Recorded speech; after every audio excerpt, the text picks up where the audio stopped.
Bill Gates is an American business magnate, computer programmer, investor, and philanthropist. Gates is the co-founder of Microsoft Corporation. He is one of the best-known entrepreneurs of the microcomputer revolution of the 1970s and 1980s. Bill Gates has been ranked as one of the greatest entrepreneurs and advised various U.S. presidents on technology matters. In October 1994, U.S. President Bill Clinton awarded Gates the National Medal of Technology for his role in co-founding and developing Microsoft Corporation. Success story of Bill Gates is an American Odyssey that every young entrepreneur must read to find out how lemonade can be made out of lemons. William Henry Gates was born on October 28, 1955 in Seattle, Washington. Gates' father William Sr. was a senior lawyer, and his mother Mary served as an executive for a major bank. The wealthy family encouraged their children to work hard and take nothing for granted. At the age of 13, Gates attended the private Lakeside School. It was here that Gates had his first introduction to computers. He taught himself to program in BASIC, making a simple tic-tac-toe game. Gates enjoyed the process of working with computers and arranged with a company, Computer Center Corporation, CCC, to spend time on their computers, learning source code, such as Fortran, machine code, and Lisp. Gates wrote his first software program at the age of 13. In high school, he helped form a group of programmers who computerized their school's payroll system and founded Trafo Data, a company that sold traffic counting systems to local governments. Despite his love and aptitude for computer programming, Gates entered Harvard in the fall of 1973. By his own admission, he was not interested in school and spent his time playing poker and video games. All that changed when Allen showed Gates a magazine article about the world's first microcomputer, the Altair 8800. Seeing an opportunity, Gates and Allen contacted MITS, the company that made the Altair 8800, and told them they had written a version of the popular computer language BASIC for their new microcomputer. Gates and Allen, who had not written anything, started working day and night in Harvard's computer lab when he said he wanted to see the Altair. They were forced to simulate the Altair on other computers. When Allen flew to Albuquerque to test the program on the Altair, neither he nor Gates was sure it would run. But it did run. Gates dropped out of Harvard and moved with Allen to Albuquerque, where they officially established Microsoft. MITS collapsed shortly thereafter, but Gates and Allen were already writing software for other computer startups including Commodore, Apple, and Tandy Corporation. After Bill Gates' mother mentioned Microsoft, John Opel, the CEO of IBM, contacted Gates.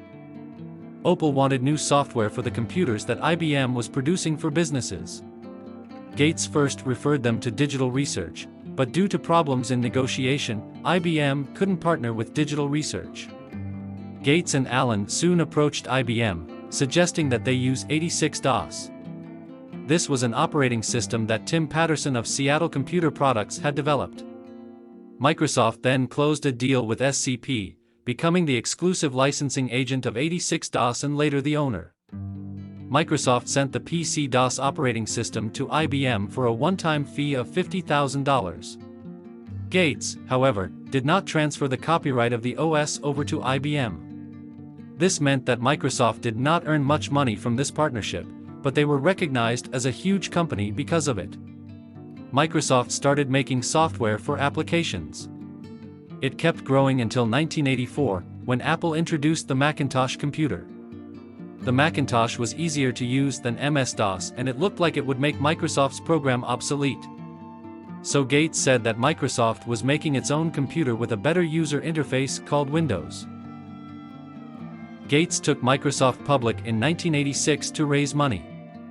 The IPO was a success and Gates became very rich overnight. When Windows was released in 1985, it wasn't very good. Critics said it was slow and hard to use. Apple wasn't happy either. They saw Windows as a copy of the Macintosh operating system and sued Microsoft. The case went on for a long time, until the courts finally decided that Apple's suit had no merit. Gates worked on making Windows better. Windows worked faster and it didn't freeze as much. People started making programs for Windows and Microsoft's own programs became popular. By 1993, 1 million copies of Windows were being sold every month, and it was estimated that 85% of the world's computers had Windows on them. Microsoft became very successful in the mid-1990s by combining Windows with other software into suites. This strategy made it so that Microsoft software was on every computer. People started to buy computers just to have Microsoft software. However, this success has also brought scrutiny. Microsoft's competitors have said that the company uses its monopoly to hold back new technology.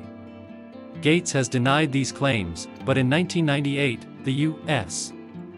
Justice Department filed an antitrust lawsuit against Microsoft for bundling its software with Windows. In November 1999, a U.S.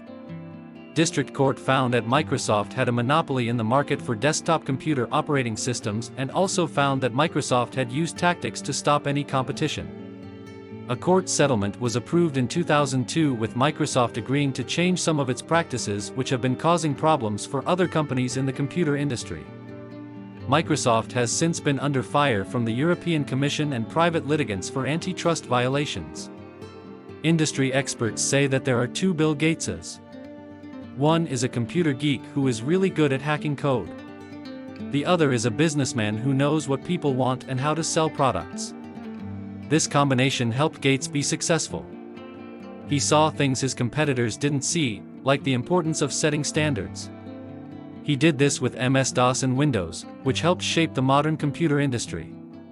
Microsoft's other billionaire, Bill Gates, is the face of Microsoft. But the company would not be what it is today without Paul Allen. Allen wrote Microsoft's first program and championed the company's biggest successes, including MS-DOS, Windows, and Microsoft Word. But in 1983, Allen was diagnosed with Hodgkin's disease and had to resign from his day-to-day duties at Microsoft. He decided to spend more time enjoying the luxuries his great wealth could afford him. Apart from being a very successful businessman in the 1990s, Gates is also well known for his philanthropy work.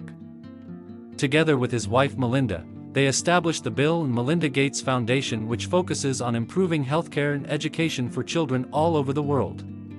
In 2000, Gates stepped down from day-to-day operations to allow someone else to take over. He passed the torch to longtime friend and colleague Steve Ballmer, who had been working at Microsoft for 20 years. He remained chairman of the board, but he began to focus more on his charitable work with the Bill and Melinda Gates Foundation. In 2006, Gates revealed that he would be leaving Microsoft to focus on his charity work full-time. His last full day at Microsoft was on June 27, 2008. Gates made the announcement in February 2014 that he would be stepping down as Microsoft chairman and move into a new position as technology advisor. Bill Gates has been spending more time on philanthropy in recent years. He set up the Bill and Melinda Gates Foundation, which is the largest private foundation in the world. The foundation has gotten money from other rich people, like Warren Buffett, to help improve healthcare and reduce poverty around the world. What can we learn from Bill Gates? First and foremost, Gates is a visionary thinker who isn't afraid to take risks. When he started Microsoft in the 1970s, there was no way to know that it would become the largest software company in the world. But Gates had faith in his product and his team, and he was willing to bet big on their potential. Second, Gates is a lifelong learner. Even after achieving enormous success, he continues to educate himself on new topics and explore new fields. In recent years,